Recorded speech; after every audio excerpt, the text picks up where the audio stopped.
Welcome to Security Guy Radio. It has is 2016 in beautiful and hot Orlando, Florida. Very hot and humid, yeah. What's your name, sir? My name's Dave Eller. And what's the name of your company? I'm from AMAG Technology. AMAG Technology is one of my favorites. I interviewed you guys last year. Indeed. About the operationalization. No, I can't even say the word. Say it for me. Yeah. It's operationalizing. You've got me going now. I said it right a minute ago.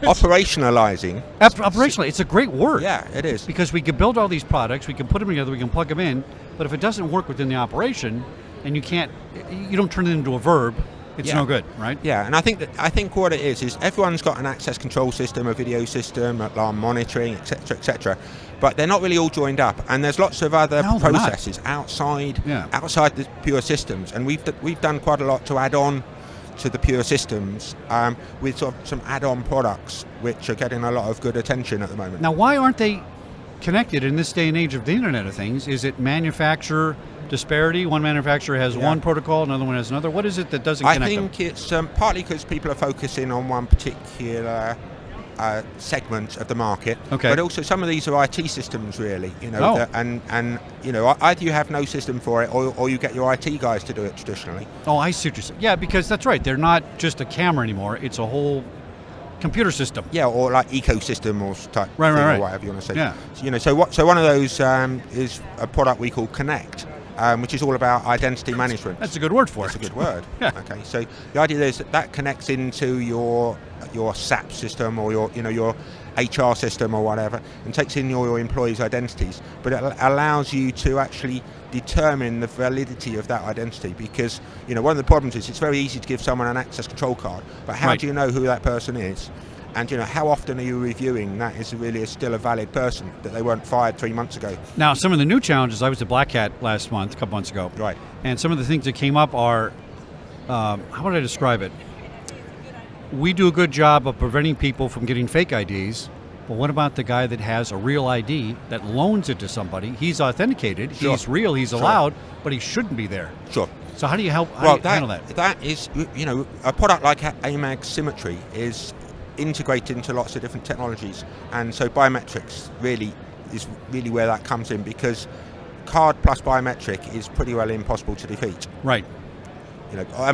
Obviously you can lend someone your PIN number if it's a card plus PIN. Yeah. But if you've got their face, or you've got their iris, or their finger or vein, whatever, then you're pretty safe. So back in the day when all this stuff was coming online, like late 90s, I had a budget. I could buy toys.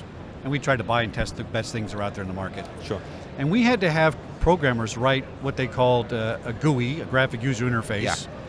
And now AMAG is doing that automatically. It's not having to be customized. It's that's your system. Correct. It's connecting all these things together. Yeah.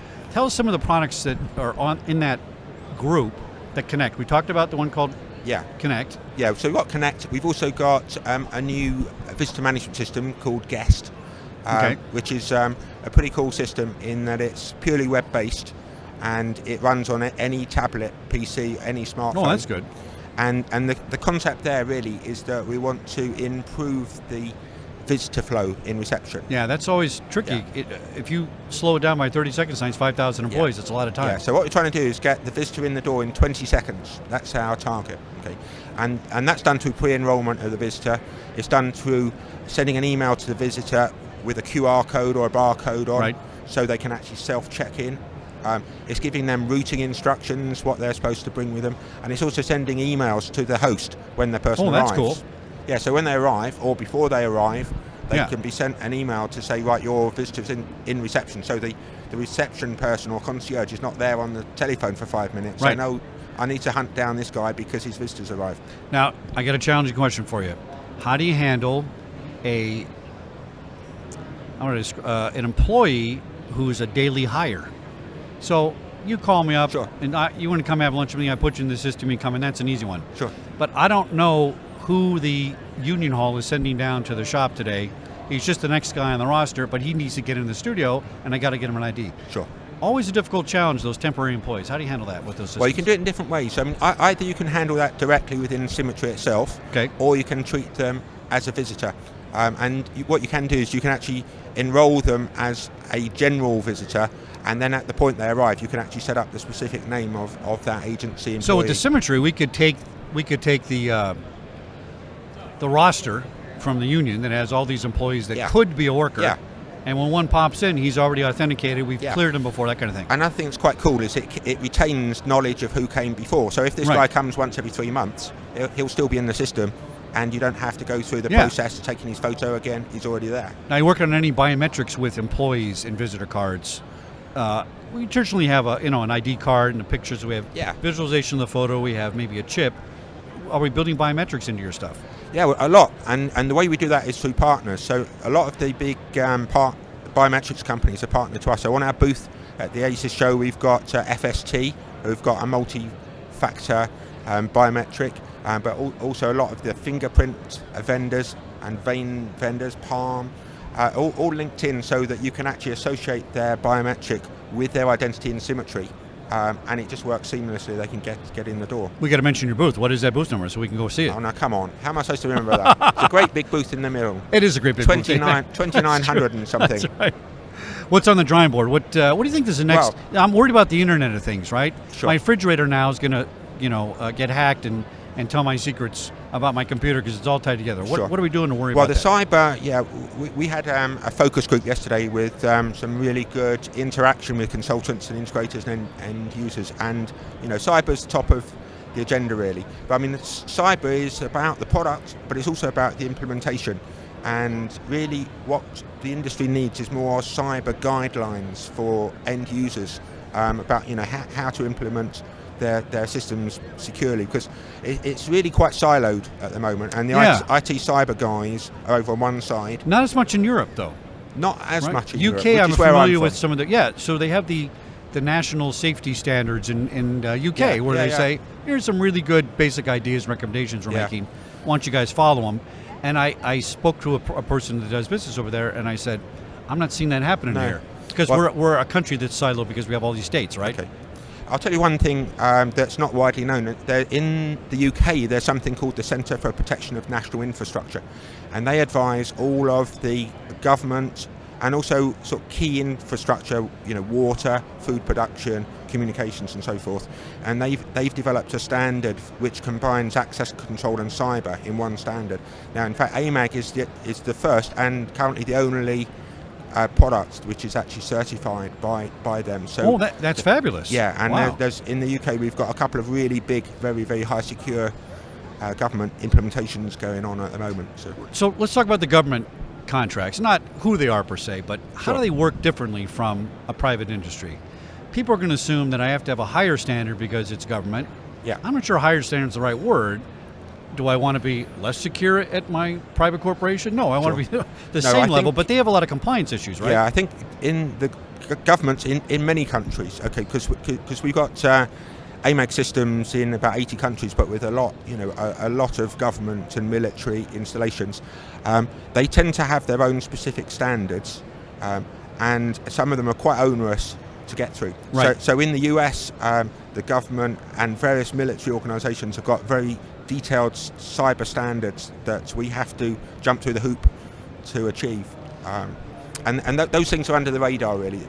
If you look closely enough, you can find out about the standards. Do those standards and that compliance make it better, more secure, or just more difficult? No, it makes it more difficult. It extends project lifetimes. It can take 5 years for a project to go ahead. 5 years? Well, then the technology's old by then. Yeah, but to go in all the different evaluations and all that sort of stuff. But you end up with a very secure system. Yeah. But if I can go on to tell you a few more things we've actually got at this show truck. Yeah.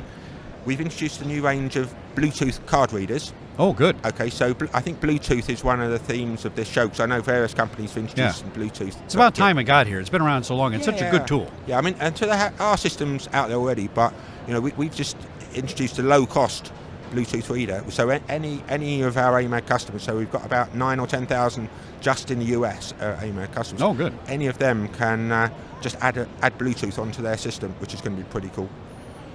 We've also introduced something which is, because unified security is one of the buzzwords. Right. Okay, so, which is really bringing together all the different technologies. So we've introduced a thing called Control Desk, which is some advanced software which is part of our symmetry system, which brings together everything. So it brings in all of your card readers, it brings in the cameras, it brings in all of the inputs, which can be fence detection. The inputs, that's the trick, right? Into the system, brings all that in, and you can actually see what's going on in one screen. And so you're not opening up, there may be 5 different programs working, but you're looking at it through one interface. Yeah, absolutely. Right. So some of it is AMAG's own kit, some of it is all our 90 plus partners kit.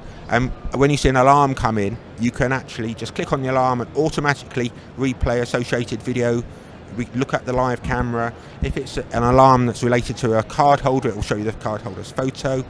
It's really powerful software, and it's the sort of thing that PSIMs can do.